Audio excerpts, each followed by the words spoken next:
Imam Syafi'i itu sering tawassul, sering wasilah sama siapa itu? Abu Hanifah. Ini sudah tak petakan, saya baca yang sensitif lah, so yang ini ya. Ziyar al-Babus Samin, terus sebentar ini yang bab tawassul.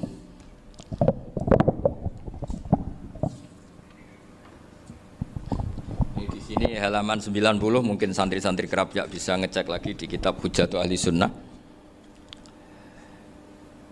Ketika cerita tawassul, di antara yang diceritakan Mbah Ali Maksum adalah perilaku ya, bukan sekedar statement tapi apa? Perilaku. Perilakunya Imam Syafi'i atau ahwalnya kalau bahasa halusnya, yang selalu ke makamnya Abu Hanifah untuk tawassul. Padahal Imam Syafi'i itu orang yang secara ilmu sering kritik Abu Hanifah. Jadi ini saya baca ini di halaman 100, jadi tawassul mulai halaman 9 berapa ini sampai halaman ini yang qala sami'tu Syafi'iyya yaqul inni la atabarraku bi Abi Hanifah wa aji'u ila qabri fi kulli yaumin za'iran fa idza uridat li hajatun shallaitu rak'atain, halaman 100, waji'tu wa sa'altu wa ta'ala al hajat indahu fama tab'udu anni hatta tuqda. Kanal Imam Syafi'i ayyama huwa bi Baghdad yatawassalu bil Imam Abi Hanifah yaji'u ila dorihi fayusallimu alaihi wa yatawassalu ila Allah bihi fi qada'i hajati. Terus wa yatawassalu Imam Ahmad bi Imamina Syafi'i. Jadi di antara yang diceritakan Mbah Ali Maksum itu betapa Imam Syafi'i yang terkenal sering mengkritik Abu Hanifah dalam tatanan fikih karena beliau tidak percaya ada istihsan. Abu Hanifah berpendapat adanya istihsan, dan kita tahu lah ikhtilafu Syafi'i wa Abu Hanifah itu besar sekali. Tapi beliau itu tahu Abu Hanifah itu orang yang sangat soleh. Abu Hanifah itu kalau ketemu sama orang yang utang beliau itu yang lari bukan yang utang Abu Hanifah, karena takut orangnya itu izin. Jadi kalau ketemu yang utang di jalan itu yang sembunyi itu Abu Hanifah. Kenapa engkau sembunyi? Ada yang utang saya lewat, nanti orangnya malu. Jadi setingkat Robi'ah Adawiyah itu beliau di rumah ada maling itu sembunyi. Ditanya kenapa engkau sembunyi? Malu, gak ada yang dimaling. Malu sama malingnya karena serumah itu gak ada barang yang layak dicolong gitu. Itu Robi'ah dia sembunyi. Itu yang bisa niru itu Abu Hanifah. Jadi wali-wali besar ini ternyata saling menghormati dan saling tawassul. Nah saya berharap tawassul ini bukan sekedar perilaku sosial, tapi memang ada sanadnya. Sehingga terus diceritakan Bali di sini dulu istaqa Umar bil Abbas. Kata siapa tawassul harus dengan Rasulullah SAW? Dulu istaqa Umar bil Abbas. Sayyidina Umar itu tawassul istisqa dengan Sayyid Abbas. Padahal kita tahu Sayyid Abbas ini tidak nabi. Terus beliau cerita sampai Imam Syafi'i tawassul sama Abi Hanifah. Sehingga nggak ada perdebatan itu kan Umar. Kalau Umar kan ada jaminan boleh diikuti karena beliau sahabat. Bali cerita tentang Imam Syafi'i yang tawassul dengan Abu Hanifah. Seargumentatif itu. Sehingga ada cerita dalam sebuah tafsir. Ya saya ulang lagi, ada cerita di sebuah tafsir. Kenapa Nabi Musa ditanya Allah wa matilka biyaminika ya Musa? Ma'ana wa ta'ala a'lam, tentu Allah sangat tahu yang dibawa Musa itu apa. Karena Allah tahu Nabi Musa itu grogi. Orang dipanggil Mbah Ali Maksum pasti grogi, santri dipanggil Mbah Mun pasti grogi. Kenangan saya setiap dipanggil Mbah Mun ya mesti tanya, yang ringan-ringan, wis sarapan ya. Arung sarapan ya sarapan. Pas sarapan ya kan tanduk mangan sing enak, wong santri ora tau mangan enak. Ya enggak pernah ngomong yang penting, ngendikan yang penting. Nah, karena Nabi Musa ini grogi, ini sebagian tafsir. Itu ditanya yang ringan, sake iku nggawa apa? Karena pertanyaannya ringan, Nabi Musa juga ringan. Ya Nabi Musa itu sampai lali iku pangeran sing ya'lamu sirra wa akhfa. Diterangno. Niki tongkat Gusti. Gunane kathah Gusti tongkat iki. Qala ya asaya atawakkau 'alaiha wa ahusyu biha 'ala ghanami wa liya fiha ma'arifu ukhra. Oh, tongkat Gusti niki penting Gusti. Nggih nak nggih macam-macam lah Gusti. Atawakkau 'alaiha wa ahusyu biha 'ala ghanami kangge menghalokan. Masih terangno terakhir dan yang lain-lain Gusti. Wa liya fiha ma'arifu ukhra. Sehingga akhirnya rileks. Karena Nabi Musa terus ngerti. Ternyata ketemu pangeran itu gak seserem yang saya bayangkan gitu. Pertanyaannya ringan. Itu ada ilmunya. Tapi cerita ini yang versi tafsir ini tidak yang seperti di Manaqibul Ghazali. Di beberapa kitab tentang Manaqibul Ghazali diceritakan di alam roh Nabi Muhammad Shallallahu Alaihi Wasallam itu yubahi bi ummati, saking yubahinya sampai ngendikan ulama ummati ke anbiya'i Bani Israel. Ulama umatku itu pinternya atau statusnya itu mirip-mirip lah. Kaf itu ya mirip-mirip kayak ulamanya nabinya Bani Israel. Akhirnya Nabi Musa itu tersinggung sekali, bagaimana mungkin ulama disamakan dengan apa? Nabi. Sehebat-hebatnya ulama itu kan tidak akan yabluhu darajatan nubuwah atau yartaqi ila darajatin nubuwah. Itu akhirnya ya kalau kamu nggak percaya panggil. Yang dipanggil Imam Ghazali. Ya Nabi Muhammad juga gak mau kalah gitu. Kalau manggil ulama RT ya kalah keok gitu. Akhirnya Imam Ghazali datang, ditanya sama Musa, "Mas muka, nama kamu siapa?" "Ana Muhammad bin Muhammad Al-Ghazali At-Tusi Asy-Syafi'i." Itu disebut panjang sih. Terus Nabi Musa guyu-guyu. "Kamu lama kok ngomong yang gak penting, ditanya namanya kok penjelasannya sepanjang itu, dianggap itu satu kesalahan. Masa tanyanya nama kok ditanya jawabnya Muhammad bin Muhammad Al-Ghazali At-Tusi Asy-Syafi'i, kepanjangan itu." Ketika Nabi Musa agak mencibir, agak gimana itu, terus jadi Imam Ghazali, kalau ini masalah, lebih masalah jenengan. Apa itu? Yang tanya jenengan tuh Allah ya alamu sirra wa akhfa, dan Allah hanya tanya wa ma tilka biyaminika ya Musa. Harusnya jenengan jawab asoya titik, bukan kepanjangan. Atawakkau 'alaiha wa syubha itu kepanjangan. Allah tanya yang di bawah kamu itu apa? Yang di tangan kamu. Harusnya jawabnya hanya asoya. Tapi kenapa penjelasannya sepanjang itu? Sampai terakhir waliya fiha ma'aribu ukhra. Terus pinter tenan kayak gitu. Terus ada Nabi Musa terus bilang, "Ya pinter tenan aja gitu." Padahal kita tidak pernah GR seperti itu, kan kebetulan Imam Ghazali gitu. Kalau yang lain mungkin ya keok lah kira-kira gitu. Tapi ini cerita dalam khazanah keilmuan. Benar yang dikatakan Gus Zofur. Saya termasuk orang yang pernah mondok Lirboyo Pasanan. Jadi setelah saya disuruh nemani Gus Kamil, tahun berikutnya Gus jenengan disuruh. Pokoknya anakku mbah sak wulan lah kudu tahu mondok Lirboyo. Piye aku tahu ngaji Wakarim. Terus yang disuruh mbaturi Gus Kamil itu saya. Jadi saya pernah 1 bulan tuh di Lirboyo. Karena saya ini santri beling ya, kontraknya pokoknya penting ziarah Bakarim. Biasanya nggak pernah ngaji, ya. Pokoknya gerbar ngisa. Ziarah ya sudah. Ngaji subuh ingat saya sama Gus Imam. Itu dari 17 hari ingat saya ngaji 2 kali.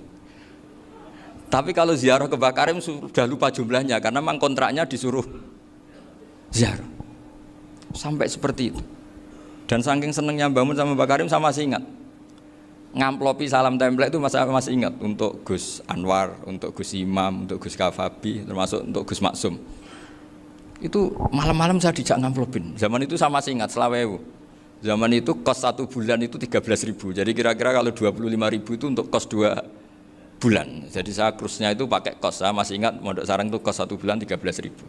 Berarti kira-kira 500.000 itu di amplopin sendiri sama Bang. Ini untuk Gus War, ini untuk Gus Imam, ini untuk Gus. Padahal Gus Imam ini mondoknya sudah di Mbah Mun. Itu Mbah Mun hormatnya sampai untuk jatah salam template. Nah yang ribet kebalikannya, kita pulang Gus Imam karena melihat Gus Kamil ini putrane Mbah Mun, Gus Kamil disangoni. Saya juga disangoni karena Gus Imam dulu ngaji juga sama Pak D saya, sama keluarga saya. Itu kata Gus Kamil setelah keluar, "Mau agak muni gua abal ya, boten berarti gua aku." Karena ini penting, ini kalau sampai dianggap tukar guling ribet nih. Jadi ditakwil sendirilah, "Mau gak muni gua abal ya?" "Boten wis." Yes berarti halal. Tapi sama Mbah Mun ya ditanya. Ditanyanya bukan apa karena untuk meneruskan tradisi bahwa kalau kiai ketemu itu ya saling memberi hadiah, saling itu sudah faqaddimu baina yadayna najwakum sotaku. Sehingga ketika Kapya ini punya Bali Maksum alim allamah, kemudian melahirkan murid-murid yang juga ibar kayak Mbah Warsun bisa ngarang Kamus Al-Munawwir, Pak Bik juga punya karangan Kamus Al-Mu'asir. Saya itu punya semua. Karena ini adalah buah dari bahwa kita ini tidak kalah sama produk-produk yang di sana. Bahwa produk di kita ini sudah cukup untuk mengantarkan orang menjadi alim allamah. Dulu Mbah Zubair ke Mekah ya sudah alim allamah. Gus Zofur ke Al-Azhar sudah alim. Semua teman-teman kita ke Mekah itu sudah alim semua.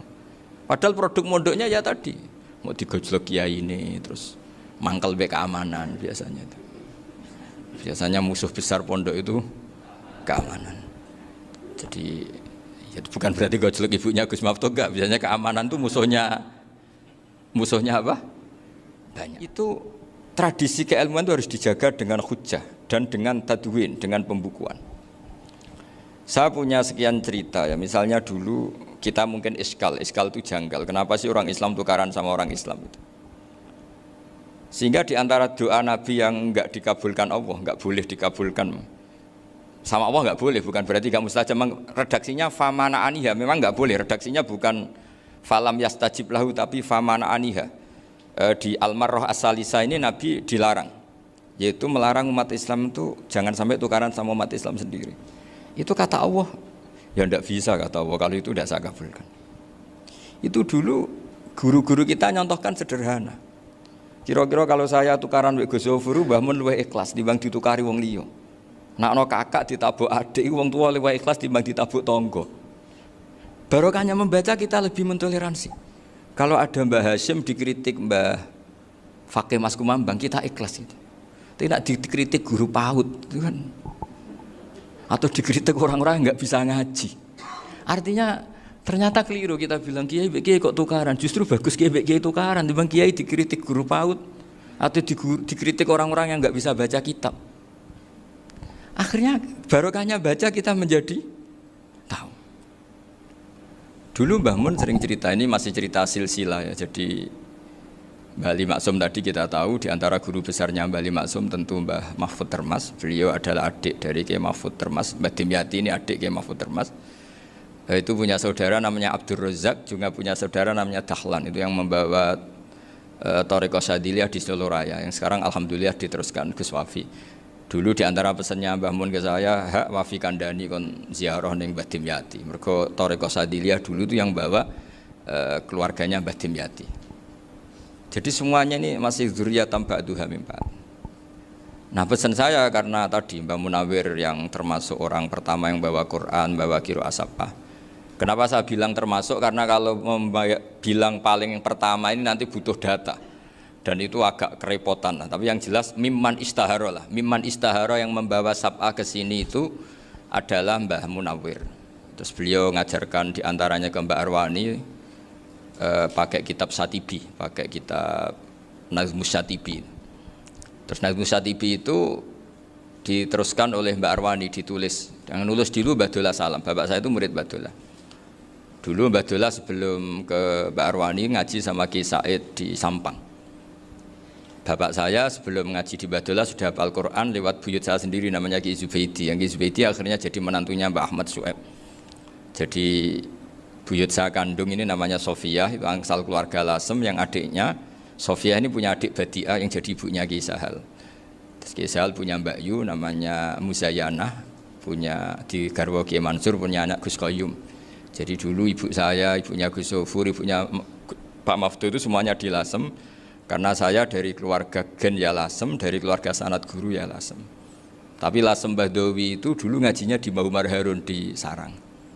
Mbah Umar Harun ini menangi Sayyid Ahmad Zaini Dahlan. Sayyid Zaini Ahmad Zaini Dahlan ini punya cucu keempat yang hidup di Sedan, terus makamnya di Lasem, namanya Habib Haidar. Itu yang nulis biografinya Mbah Maksum. Mbah Maksum bukan Bali, biografinya Mbah Maksum. Itu ditulis oleh Habib Haidar, namanya Haidar bin Hasan bin Sodaqoh bin Ahmad Zaini Dahlan. Nah, Habib Haidar ini menantunya Sayyid Hamzah Sato. Hamzah Sato itu Hamzah bin Abdullah bin Umar. Itu kakaknya Sayyid Abi Bakar Sato, Sohibul I'anah. Nah, Sayyid Umar ini yang dulu ngajari mbahnya Mbah Mun namanya Ahmad bin Syuaib. Nah, di antara ajarannya adalah baca kitab-kitab kecil yang bisa dihafal. Dibawalah ke sarang jadi metode muhafadzah. Tapi kemudian lama-lama oleh pondok itu jadi syarat kenaikan kelas. Dulu nggak ada muhafadzah untuk kenaikan kelas ya, supaya orang alim itu harus hafal. Lama-lama dipakai syarat untuk muhafadzah. Jadi semua ini sanad harus kita ingat supaya kita bisa menjaga tradisi. Termasuk tradisi ini kiai seneng jagungan, terus ngomong ra penting. Itu juga sanad. Setahu saya Mbah Mun itu kalau ketemu bapak ya guyon terus. Saya punya kenangan tuh yang dulu agak iskal tuh begini. ada isu lah, entah isu entah hoax entah apa, ada kaji itu agak beling itu, pokoknya beling lah gitu. Seneng siapa itu, rondo lah apa itu. Pokoknya beling gitu. Ketika Mbah Mun dilaporin tamu kalau kaji itu beling sama rondo itu, Mbah Mun tanyanya lucu. Lho ayu no cung, wayu banget Mbah, wayu. Itu bapak juga bakas ayu nih. Dulu saya sekali ini kiai kok bakas wong ayu, bakas bodine barang lah kira-kira gitu. Tapi setelah saya tambah alim, tambah ngerti itu, kata bapak gini, ya apik bakas ayu hak, timbang iya, no malah qadzaf. Ternyata seni. Sekali Mbah Mun atau bapak bilang, kaji kok zino kaji, maka larinya ke qadzaf. Maka menghindari bahasa menuduh, ngomong yang nggak penting. Loh ayu no. Jadi kiai dulu tuh orang sok suci tapi menghindari hal-hal yang jadi punya seni untuk ngelola kehidupan. Orang bermalam-malam jagungan sama teman asik itu kan perlawanan terhadap nafsu kita, syahwat kita untuk mungkin nikmati dugem di bar atau di tempat-tempat maksiat. Itu setan di Indonesia tuh kakuati sama Ki Jawa. Orang supaya nggak tertarik maksiat itu Ki Jawa cukup ketemu kancane masak terong guyon, gejol-gejolokan zaman mondok, sewengi lulus sangka maksiat. Bar wis tutup. Perlawanannya sederhana, nggak pakai tahajud, nggak pakai wiridan, karena Ki Jawa juga koyoknya rapati potongan ahli ibadah gitu, itu jagungan gitu. Jadi setahu saya itu pernah lihat Bali itu sekali ketika beliau ngisi ceramah di Mbah Hamid Bedowi, saya masih kecil diajak bapak. Dulu kalau bapak ngelihat Bali sama Mbah Hamid itu mesti nangis, karena dua orang alim bertemu.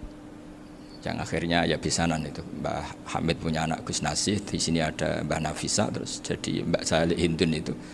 Jadi dulu tuh ya guyon terus ketika ketemu. Itu yang sering bodoni Mbah Hamid itu ya Ki Bisri. Ki Bisri itu kalau datang ke Ki Hamid Pasuruan, nak wali tenan aku teko ditata nomangan. Jadi ukurannya ya. Ternyata sampai sana di keimangan tenan. Masih belum mengakui, kan nak wali tenan aku iki kiai rung di mobil, dongakno aku di mobil. Sudah kalah satu seri itu masih gak terima. Lalu itu Mbah Hamid akhirnya berdoa, ayo monggo, mugi-mugi Ki Bisri gak ada mobil. Itu setelah didoain masih tanya, mereknya apa merek? Jadi itu Mbah Hamid jawab, ya paling Holden itu, paling Holden. Itu nyari mobil itu ya adalah dapatnya Holden. Suatu saat Mbah Bisri ditudang Mbah Hamid gak dikasih Bisaro, karena utangnya sudah banyak Mbah Hamid, Mbah Bisri ini utang doa tadi. Itu ya gak dikasih besar ya gak mau kesang apa-apa kelambimu kayak no aku. Didol sama muhibbinya Mbah Hamid, itu harganya melebihi jatah bisaroh. Ketemu Mbah Hamid, Kang, susu Kang, mergo. Jadi dulu itu rileks, makanya ini yang diceritakan ke Zofur. Sebetulnya kalau kiai-kiai itu bersanat itu ya rileks, hidupnya itu rileks. Karena rileks ini perlawanan terhadap kemungkaran. Saya dulu musyawarah sering sama Gus Zofur usul fikih. Itu jelas di antara yang ditulis Lubil Usul itu.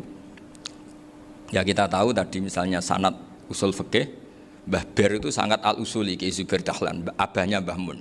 Punya murid di antaranya Kiai Sahal. Kiai Sahal punya karangan Thariqatul Husul fi Syarhi Lubil Usul. Itu Thariqatul Husul itu beliau ngendikan dalam mukaddimah bahwa saya bisa mensarah ini berdasar ngaji maknani sama Mbah Zubair.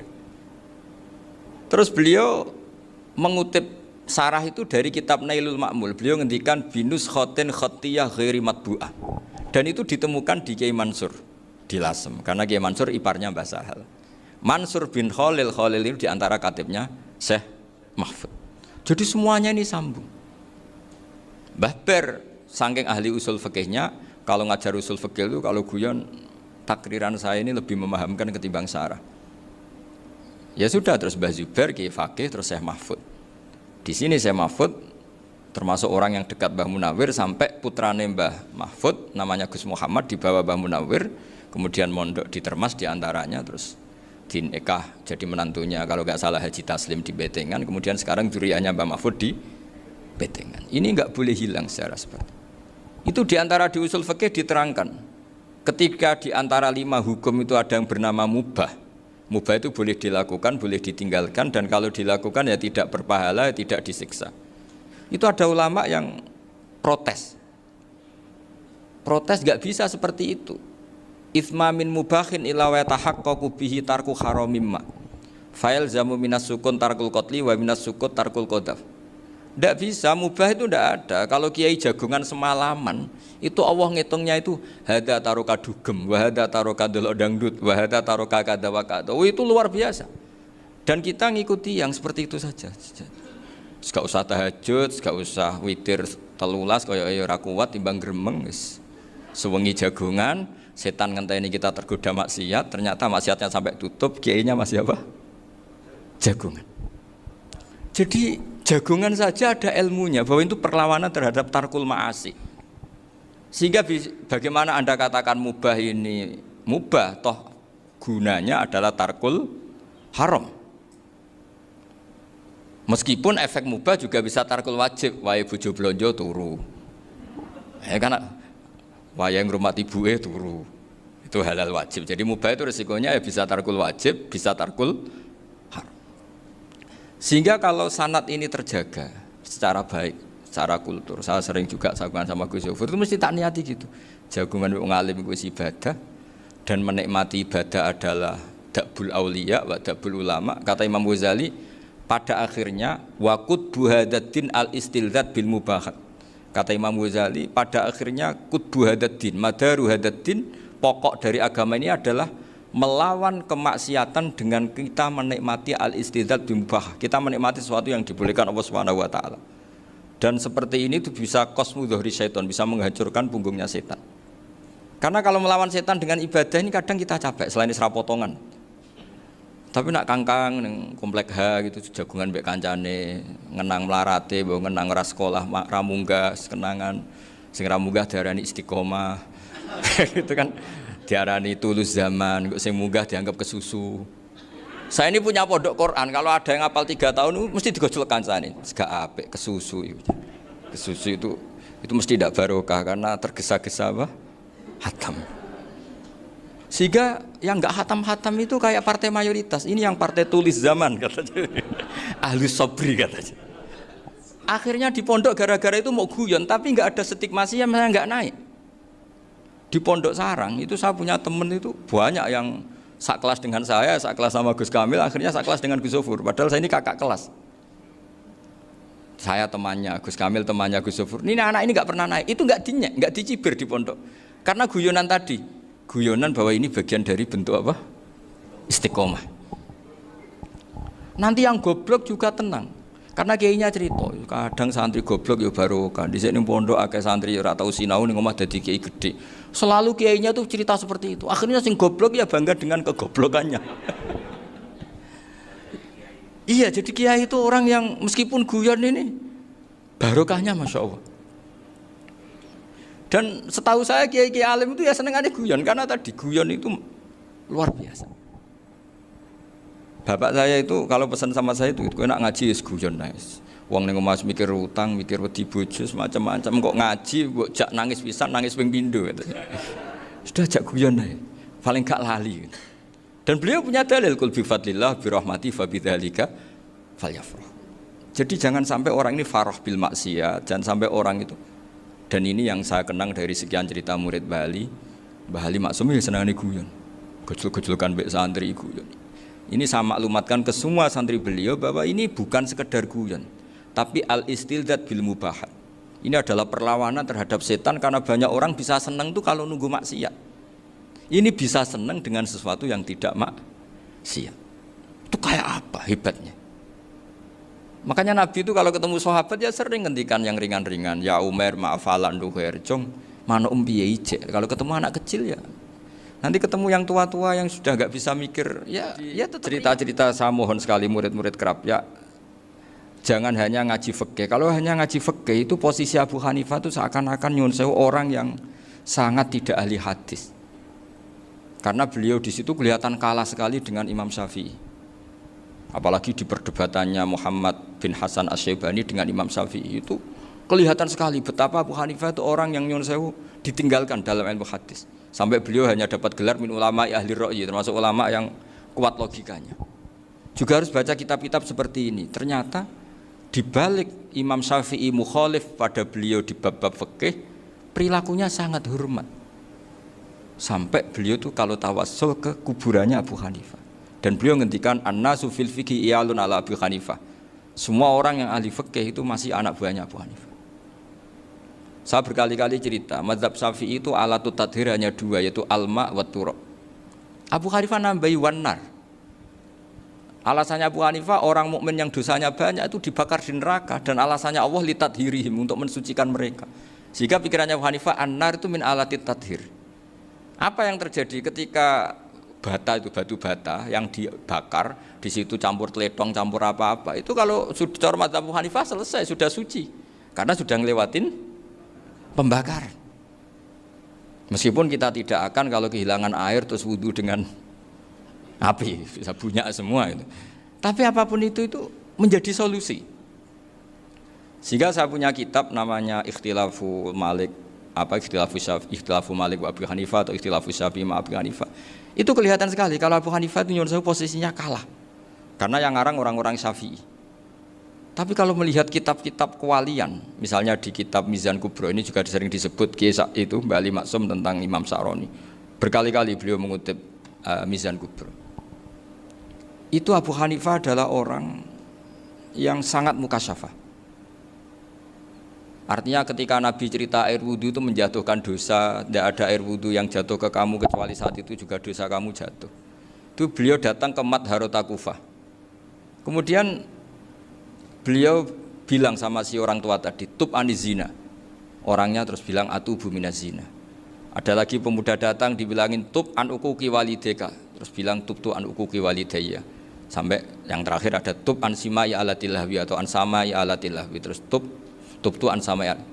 Ketika orang itu ditanya, kenapa engkau begitu tahu dosanya apa? Saya tahu air wudhu ini menjatuhkan apa. Jadi kira-kira kalau zina mungkin ya batang babi lah. Kalau hanya sekedar melihat mbak-mbak mungkin ya curut atau tikus lah kira-kira gitu. Nak dulu sediluk ya mungkin ya tikus cilik gitu. Nak dulu suwi ya tikus werok itu atau apalah. Pokoknya beliau itu tahu. Tapi anehnya Abu Hanifah apa? Setelah itu dia nangis minta mukasafahnya ditutup. Ya Allah, saya ini mukasafah kok malah menjadi tahu sawatil mukmin. Padahal aturan syariat jenengan man satara musliman satarahu, bahwa enggak baik melihat jeleknya orang mukmin. Minta ditutup.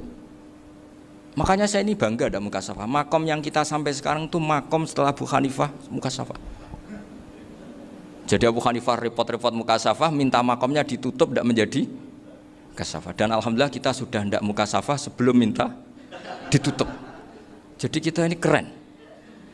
Keren karena aturannya itu man satara musliman satara huwa, yang tidak tahu aibnya orang muslim maka Allah akan nutupi aibnya di akhirat. Dan kita alhamdulillah barokahnya tidak mukasafah, tidak ngerti aibnya orang mukmin. Jadi kita harus pakai patokan ilmu. Saya ulang lagi, kita harus pakai patokan. Makanya saya tahu betul ketika Kiai Hamid Pasuruan, beliau dulu ngaji Jamul Jame, ngaji Juman, Bali Maksum di sana sama Gus Habib, sama Gus Muhammad bin Mahfud, termasuk mbah saya kandung dulu Kiai Sidik, mbah saya yang dari itu juga ngaji di Termas.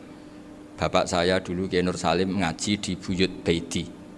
Dulu itu kawin juga sederhana, kayak cerita Gus Sofur. Jadi bapak saya kandung itu Kiai Nur Salim itu ngaji di Mbah Baiti. Mbah Baiti itu adik kandungnya buyutnya saya dari ibu. Nah Mbah Baiti itu teman akrabnya mbah saya namanya Kiai Nur Sam, Mbah Nur Sam. Singkat cerita terus Nur Kiai Jorabi Arabekno itu. Setelah bapak saya ke Badullah mau ditawarin jadi mantu, kata bapak saya kula pun dipek mantu Mbah Baiti. Akhirnya dapat ibu saya itu. Karena ibu saya itu cucu Mbah Baiti, cucu lambung. Jadi mbahnya ibu saya itu Mbak Yunya Mbah Baiti. Namanya Mbak Sofia tadi yang dapat Mbak Idris itu. Yang Mbak Idris ini bin Umar. Ya Mbak Umar yang mbahnya Mbak Hamid, Hamid bin Abdul bin Umar. Kalau bahasa itu Fatimah binti Idris bin Umar. Dulu kecilnya Mbak Idris namanya Abdul Khalik. Kalau kecilnya Mbak Hamid namanya Abdul Mukti. Kalau kecilnya Mbah Maksum namanya Muhammadun kalau nggak salah. Dulu itu namanya dua-dua karena diganti ketika musim apa? Haji. Jadi ini terjaga. Sehingga tidak ada ceritanya kiai-kiai yang jagongan kemudian santrinya itu yang agak-agak khawatir. Kiai kok sungi-sungi jagongan, gak tahajud, gak duha, itu tidak ada seperti. Karena ini dianggap fi'lul mubahat untuk melawan mungkarat. Jadi sehingga di kitab Ikhya diterangkan, kamu jangan ngira orang-orang soleh ketika jagungan itu min ahlil bitolah wa takasur. Itu orang-orang yang pemalas itu enggak. Tapi mereka bisa mengasyiki Allah. Bahwa dalam jagungan ketemu teman ya asik, gejul-gejulkan sama Pak Maftuh ya asik. Dan keasikan ini bentuk perlawanan terhadap keasikan harus dengan maksiat. Itu kayak apa kalau kita ngaji sampai seperti itu? Termasuk tadi yang diceritakan Pak Maftuh kitab Hunyah. Semoga beliau cerita juga pernah belajar. Saya pernah belajar kitab Hunyah khatam. Itu diantara yang diceritakan Syekh Abdul Qadir Al-Jilani tadi, kata beliau Al-Jilani dipakai Jim Al-Jilani. Ini agak beda dengan kita. Mbah Zubair itu punya kitab namanya Al-Qalaid Al-Luluyah. Beliau menfatwakan nama-nama ajam itu kamu bebas. Ajamiyun fasna bihi masyita. Sehingga kita kalau punya kiai harus mau qolal ustukhri, sehingga mau qolal istukhri. Tirmidzi juga nasibnya sama. Qolat rawahut Tirmidziyu. Sehingga rawahut Turmudziyu. Yang satu rawahut Tarmidziyu. Ya karena kita keluarganya Tarmidzi apa enggak gitu. Makanya kata Mbah Mun sama masih ingat. Kata cerita Gus Zofur tadi, adabnya Gus Zofur itu cerita tentang keluarga ibunya. Padahal keluarga ibunya juga orang-orang soleh yang luar biasa. Itu kata Mbah Mun, kowe roh jenenge Imam Bukhari tahu ya. Jenenge sapa? Saya nyebut Muhammad bin Ismail bin Ibrahim bin Mughirah bin Bardasbah. Lah iya Bardasbah mbok waca Bardisbah yo. Lah cara kene mbok Parmin mbok Parlan. Jadi Bardisbah mbok Bardasbah iku cara kene yo Parmin mbok. Iku rak Mbah Fadl Senori dadi kabeh diwaca Arab. Jenenge Mbah Umar Harun. Dhisik yo wong Sarang, Mbah Harun mbok Kirun yo ora roh, wong dhisik yo wong kuno. Jadi kalau versi Mbah Fadl termasuk yang pertama bikin nasab Mbah Maksum itu tulisannya Mbah Fadl yang dikutip Habib Haidar tadi. Ya saya seperti Gus Zofur juga mencari-cari hubungan ulama-ulama di Jawa. Itu Mbah Mun kalau bicara mbahku ono sing jenenge Kiai Serut. Kalau ditulisannya Mbah Fadl itu Sarof. Jadi Mbah Fadl itu fanatik orang-orang alim itu ditulis Arab, kalau Mbah Mun itu Jawa.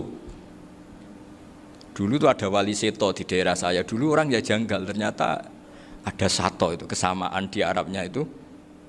Sehingga kiai-kiai itu ada fanatik Tirmidzi, Turmudi, Tarmidi, Jilani, Jailani karena ajamiyun fasna bihi masyita. Jadi kalau nama-nama ajam semonggo lah baca sekenanya sementing. Cuma mungkin tahqiqnya benar Pak Maftuh tadi, memang di Mu'jamul Buldan itu Al-Jilani bikasri jim, ya sudah kita baca Al-Jilani. Sebab itu kayak Pondok Pelosok Lirboyo itu menurut saya bagus. Orang itu maknani betul sama gurunya. Kalau Sarang enggak. Kalau Pondok Lirboyo, pondok yang tadi ternyata keluarga Mbah Munawir sini pernah bisanan, yaitu Mbah Zaini pernah nikah sama Nyai Komariah ya kalau nggak salah, punya putra Gus Habib ya, Pak Toha dan sebagainya. Itu betapa hubungan pondok Quran sama pondok kitab dulu itu nggak pernah terputus. Bapak saya setelah hafal Quran itu dulu ngaji Mbah Zubair. Jadi bapak saya sering ngutip mu'en apa, padahal bapak saya itu terkenal tuh, beliau cita-citanya itu saya ingin hafal Quran kayak hafal Fatihah. Beliau itu sampai sepulahnya sekali. Karena beliau inginnya hafal Quran kayak hafal Fatihah. Termasuk murid terbaiknya Mbah Dullah bapak saya. Itu ya ngaji kitab. Sehingga kata Mbah Mun, jadi Mbah Munawir de mantu Bali Maksum, itu ya sudah dipenggali. Sudah dipenggali dituruti pangeran. Lahirlah seorang Bali Maksum yang membawa. Jadi dulu itu ya Gus Muhammad yang ngaji di Termas, nanti Mbak Arwani sebelum ngaji di sini ngaji di Tebu Ireng. Sehingga Mbak Arwani bisa ngarang kitab. Beliau ngarang kitab tentang Sab'ah. Faidul Barokat namanya. Ya nulisnya ya fasih ya. Saya punya tulisan tangannya Mbak Arwani itu banyak. Saya juga punya tulisan tangannya Mbak Hasyim Asy'ari ketika nyurati buyut saya yang di Damaran itu pakai bahasa Arab. Jadi dulu itu Mbah Ali Maksum juga sama. Surat-suratannya dulu sama tokoh-tokoh Muhammadiyah ya bahasa Arab. Nah ini harus kita dengar dari abna, dari bahwa Mbah Maksum kemarin yang diceritakan Gus Zofur di Khol Mbah Maksum, kowe kudu belo NU, kudu tetap NU, tapi bukan dengan cara membenci Muhammadiyah. Tadi Pak Maftuh menguatkan sanad itu dari Pak Atabik bahwa Muhammadiyah termasuk ahli sunnah wal jamaah. Karena sama-sama tidak sabus sahabat, sama-sama ikromus sahabat dan sama-sama bermadzhab. Nah soal akhirnya ada beberapa yang usrapati seneng ngaji, ini yang agak ribet. Tapi kamu tidak usah ngeritik Muhammadiyah agak seneng ngaji, kayaknya juga sama, kita nggak seneng ngaji juga banyak itu. Jadi kalau ngeritiknya masalah itu kan kita ya agak-agak sama. Ya jadi ternyata di sini, terus ini yang terakhir supaya nggak lama-lama, Bali juga punya sisi keras. keras sekali. Jadi dalam hal-hal yang khas, ini di halaman 87 itu keras sekali. Beliau ngendikan wahal bi jununun hatta usdira amri lil mu'minin alla yazuru rasulahum. Jadi ketika saya tadi sudah bilang bahwa beliau sering muji Ibnu Taimiyah dalam banyak hal, tapi dalam banyak hal juga beliau mengkritik Ibnu Taimiyah ketika menafsirkan la tusaddur rihal illa ila salah sati masajid. Kemudian Ibnu Taimiyah tidak mentasrekkan, tidak mensunatkan ziarah kubur Rasulullah sallallahu alaihi wasallam. Beliau mengkritik. Dan cara mengkritik adalah ngendikan ulaikal ladzina yuriduna ayyahulu bainahu sallallahu alaihi wasallam wa baina ummatihi fi nakhiyatin. Itu adalah orang-orang yang ingin membuat batas antara Nabi dan umatnya. Saya termasuk terinspirasi makalah Bali ini adalah bagaimana Anda mengkafirkan orang Islam berdasar qala Rasulullah sallallahu alaihi wasallam. Wan nabiyyu asyaddun nasi syafaqatan li ummati. Wan nabiyyu akhrasun nas, orang yang paling serius supaya umatnya ini selamat. Kemudian Anda dengan hadisnya Nabi mentafrik bainahu wa baina ummati berdasar dawuh Kanjeng Nabi. Itu cek mentalani. Makanya saya itu enggak pernah keras di bab ini. Misalnya nyuruh saya ada santri sarang yang nakal. Itu saya tidak berani komentar karena saya tahu Mbah Mun itu sangat mencintai santrinya meskipun yang nakal. Saya melihat sendiri bukan jari ada santri yang cara pelaturan pondok itu diboyong karena nakal. Itu Mbah Mun ngendikan begini. Ya cung yo ke diboyong itu cara aturan pondok. Nah aturannya pangeran ngger kowe tobat dadi wong apik ya dadi wong saleh. Ya kowe kudu tetep sering rene, tetep santriku dunya akhirat. Soal pondok ya ben ana aturan, ben pancen kowe nakal nemen ya diboyong, tapi kowe tetep wong apik. Jadi karena kita tidak mungkin mentafrik bainahu wa baina talamidhi. Kita tidak mungkin mentafrik baina nabi wa baina ummati karena nabi adalah apa? Asyaddun nasi syafaqatan li ummati. Sampai saking sayangnya nabi itu ngendikan syafaati li ahlil kabair min ummati. Lho koyo apa baiknya Nabi? Ora melok nakal, ora melok maksiat, tapi melok nanggung swargane. Iku waktu gali sampean wis kowe utang gak apa-apa, bangkrut gak apa-apa, sing nyaur bapak. Gua sampean ngono top tenan. Anake yo ngawur tenan maksudnya, tapi top tenan. Lah Nabi ku umate sing dosa iku umate, Nabi sing nyuwun sewu, cara Jawane sing kangelan nyafaati. Karena Nabi gak boleh dipisahkan dengan umatnya. Makanya kata Bali Maksum, ulaikal ladzina yuriduna ayyahulu bainan nabi wa baina ummati. Itu mereka adalah orang yang ingin memisahkan Nabi dengan umatnya. Masa kita ngafirkan umatnya Nabi berdasar dawuh Nabi? Itu kan sama, saya benci santri Anwar berdasar dawuh Mbah Mun, padahal orang tahu semua begitu sayangnya Mbah Mun terhadap santrinya. Sama juga kamu benci santrinya Bali Maksum berdasar dawuh Bali, padahal beliau sangat mencintai santrinya. Nah kultur-kultur seperti ini tidak boleh hilang. Kita punya sanad, punya guru, punya keluarga yang sama. Jadi mbah-mbah saya itu orang Tuban, dekat sama posisi Ibrahim Asmorokonti tadi yang diceritakan. Jadi di kampung saya, kampungnya bapak saya itu ada makamnya Siti Syariah, itu mbak kandungnya Sunan Bonang. Dan bapak dulu sering ngajarin ziarah saya ke Mbak Asari. Mbak Asari itu bin Jumadil Kubro, berarti Mbak Asari itu saudaranya Mbak Ibrahim Asmorokonti, gurunya Sunan Bonang. Jadi Sunan Bonang ke Tuban tuh karena disuruh ngaji sama Mbak Asari, Mudin Asari itu yang di Bejagung itu. Jadi ini semua sanatnya itu jelas, aturannya jelas. Kan Sunan Bonang bin Ampel bin Ibrahim Asmorokonti bin Jumadil Kubro. Lah yang Mbak Asari ini adiknya Ibrahim Asmorokonti, makamnya di Bejagung di Tuban. Dulu Sunan Bonang sebelum ngaji kemana-mana ngaji di Bejagung itu di Mbak Asari itu. Terus kemudian Sunan Bonang hidup di Lasem, di Pasujudan di Lasem. Makanya Lasem banyak orang alim karena ya dulu Sunan Bonang itu di antara aktivitasnya itu di Pasujudan di Lasem itu. Wafatnya kila di Bonang, kemudian mau dibawa orang Madura ke Madura, terus diambil Mbak Asari, pernah mbahnya karena Muammar Mbak Asari, terus dimakamkan di Bonang. Jadi cara berpikir Mbah Ali ini menginspirasi saya. Kita tidak boleh mengkafirkan umatnya Nabi berdasar dawuh Nabi. Karena apa? Itu yang tidak diinginkan Nabi. Nabi itu inginnya yang di luar itu masuk, bukan yang sudah di dalam dikeluarkan. Itu kata beliau, ulaikal ladzina yuriduna ayyahulu bainan nabi wa baina ummati.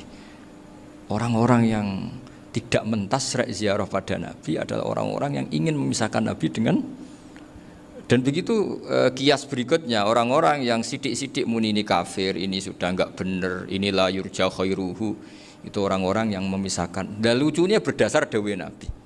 Makanya semua kalau sampai ngaji Mizan Kubro, ini kitab yang sering dikutip Bali Maksum, ketika Nabi ngintikan laisa minna man ghasyana, laisa minna man latomal hudud wa syaqqal juyub bada'a bid'awal jahiliyah, laisa minna min tilkal khoslah. Semua ulama mentafsiri laisa minna fi tilkal khoslah, bahwa dalam hal itu Islam tidak bertanggung jawab. Masa menipu berdasar dibolehkan Islam, kan tidak mungkin. Semua perilaku yang salah disebut Nabi laisa minna fi tilkal khoslah, bukan laisa minna fayakunu huwa kafir. Tidak ada satu ulama yang mengatakan laisa minna berarti orang ini kalau menipu sudah kafir. Ketika dosa ya sak dunya kafir kabeh. Siapa enggak pernah menipu? Sekedar pernah. Siapa enggak sering menipu bahkan? Hobi kadang ya rezekinya dari nipu. Lah itu kalau betul maknanya laisa minna terus kafir, semua orang di dunia kafir. Karena siapa sih yang selain Nabi yang enggak, selain Nabi kan enggak mungkin apa? Maksum. Belum lagi menurut teori usul fikih ada nipu yang wajib. Ya kan, misalnya kita orang baik ketemu orang dolim yang memburu perempuan mau diperkosa terus bersembunyi yang kita tahu, kita wajib nipu apa wajib jujur? Ketika orang dolim tanya, perempuan tadi kemana? Wajib nipu apa wajib jujur? Wajib nipu, karena kalau kita jujur berarti memberi peluang orang dolim menemukan buruannya. Jadi betapa alimnya. Dan ketika kitab Mizan Sa'roni dipakai Bali, dipakai Mbah Mun, saya pernah ngaji Mbah Mun, terus kita tahu maknanya laisa minna fi tilkal khoslah. Sehingga kita tidak mengatakan laisa minna dengan terjemahan letterlek tidak termasuk umatku. Kita tidak akan menambahi fa tafriq fayakunu kafiran, tidak akan selamanya. Karena maknanya laisa minna fi tilkal khoslah. Kenapa kita selalu begitu? Karena enggak mungkin kita memisahkan umatnya Nabi dengan Kanjeng Nabi berdasar dawuh Kanjeng Nabi. Karena Nabi adalah berstatus bil mukminina raufur rahim. Ya terus ini mohon maaf sekali ini yang saya bisa